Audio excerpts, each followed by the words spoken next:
जय आरसीएम।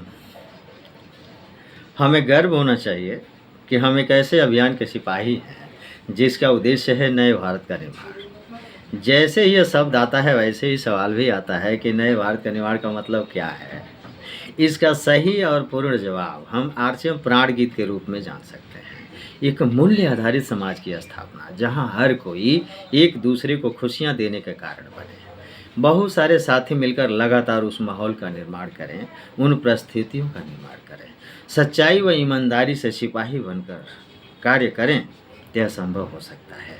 यह तो नहीं कहा जा सकता है कि यह कार्य बहुत आसान है, लेकिन लगन और निरंतर प्रयासों से यह संभव हो सकता है। जब ऐसे बड़े अभियान को अंजाम देना होता है तो बहुत सूझबूझ की ज़रूरत होती है, एक व्यवस्थित कार्य प्रणाली की ज़रूरत होती है, सबकी एकजुटता की ज़रूरत होती है। एक विचारधारा को, सेम विचारधारा को सबके भीतर स्थापित करने की ज़रूरत होती है। सामान्य परंपरा में धनोपार्जन के माध्यम को एक सामान्य कारोबारी की तरह समझा जाता है, जहां औपचारिक तौर पर मूल्यों की बात तो की जाती है, लेकिन मुख्य केंद्र धनोपार्जन ही रहता है। कई बार धनोपार्जन में मूल्यों को दरकिनार करने में भी इंसान संकोच नहीं करता है, वरन आरसीएम के केंद्र बिंदु में मूल्य है। मूल्य आधारित समाज की स्थापना है। धनोपार्जन इसी में निहित है, जिसके लिए अलग से कुछ नहीं करना है। अभियान का ज़्यादा से ज़्यादा प्रसार व मूल्यों की स्थापना यही कार्य करना है। आरसीएम की केंद्र बिंदु यही है। सामान्यता समाज में धनोपार्जन संबंधित गतिविधियां व मूल्य प्रधान गतिविधियों को अलग अलग किया हुआ है। धनोपार्जन एक अलग संस्था का कार्य है और मूल्यों की स्थापना एक अलग संस्था का कार्य है। आरसीएम ने दोनों उद्देश्यों को एक ही में पूरा करने वाले अभियान की रचना की है। उसमें भी केंद्र बिंदु में मूल्यों को रखा है, क्योंकि केंद्र बिंदु में धनोपार्जन को रख देंगे तो मूल्य खोने की संभावना बढ़ जाएगी, लेकिन केंद्र बिंदु में मूल्य रहेंगे तो धनोपार्जन तो हो ही जाएगा। यानी आलीशान कोई इमारत हो, बिल्डिंग हो, उसके बुनियाद में अगर अच्छे ईंट लगे हों, क्यों तो बुनियाद अगर क्यों सर, ठीक उसी तरीके से मूल्यों में केंद्र बिंदु को रखा गया है, क्योंकि केंद्र बिंदु में अगर मूल्य रहेंगे तो धनोपार्जन तो होता ही रहेगा। तार्किक रूप से यह बात सत्य होते हुए भी इस अभियान के अनुरूप तार्किक रूप से यह बात सत्य होते हुए भी इस अभियान के अनुरूप विचारधारा लाने में बहुत मेहनत व पुरुषार्थ की जरूरत है। यह बहुत बड़ी वैचारिक क्रांति है, जिसका तात्पर्य है एक राष्ट्रीय स्तर का सार्थक बदलाव। क्रांतियां तभी घटित होती हैं जब एक मजबूत संगठन एक दिशा में दृढ़ता से कार्य करे। क्रांति किसी बहुत बड़े मकसद के लिए होती है और वर्तमान परिस्थितियों में आरसीएम प्राण गीत की अभिलाषा को फलीभूत करने से बड़ा कोई मकसद हो नहीं सकता।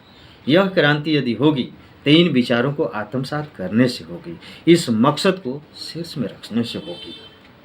अक्सर क्रांतिकारियों को बहुत सारे बलिदान देने होते हैं, बहुत सारे अभावों में जीवन को गुजारना होता है, लेकिन आरसीएम में ऐसा नहीं है, क्योंकि इसके मकसद में स्वावलंबन भी है, तो अभाव आने के बजाय अभाव समाप्त होते हैं।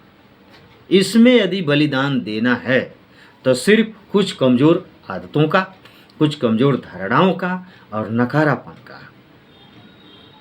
इस अभियान में शामिल हर साथी को यह सत्य अच्छी तरह से बताने की आवश्यकता है, वह नए साथियों को भी यह सत्य अच्छी तरह से बताना है। कई साथी अपनी पुरानी परंपरा को छोड़ नहीं पाते, वे न आरसीएम को स्वयं समझ पाते हैं न दूसरों को समझा पाते हैं। सबसे अनुरोध है कि आरसीएम के मुख्य मकसद को समझें और अपने तैयारी में परिवर्तन करें, तो यह कार्य संभव हो सकता है।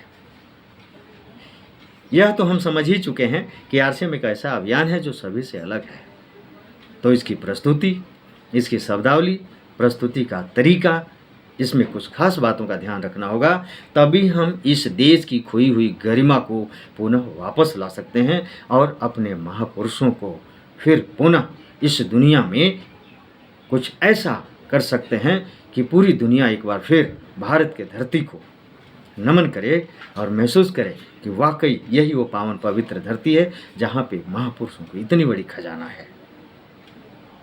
आरसीएम एक ऐसा अभियान है जो इस देश के लगभग 90% से ज़्यादा लोगों की ज़रूरत है।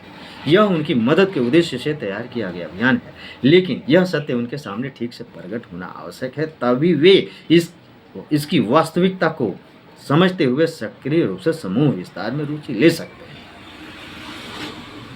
इस विषय पर गहन अनुसंधान के पश्चात 21 नियम भी तैयार किए गए हैं। इस पर वैज्ञानिक अनुसंधान भी है, जिसकी सही तरीके से अगर पालन किया जाए तो इस देश की खोई हुई गरिमा को वापस लाने में कोई बहुत ज़्यादा समय भी नहीं लगेगा। तो आज के लिए इतना ही। आपने मेरी बात को ध्यान से सुना, इसके लिए हम आपका आभारी हैं। धन्यवाद। जय आर सी एम।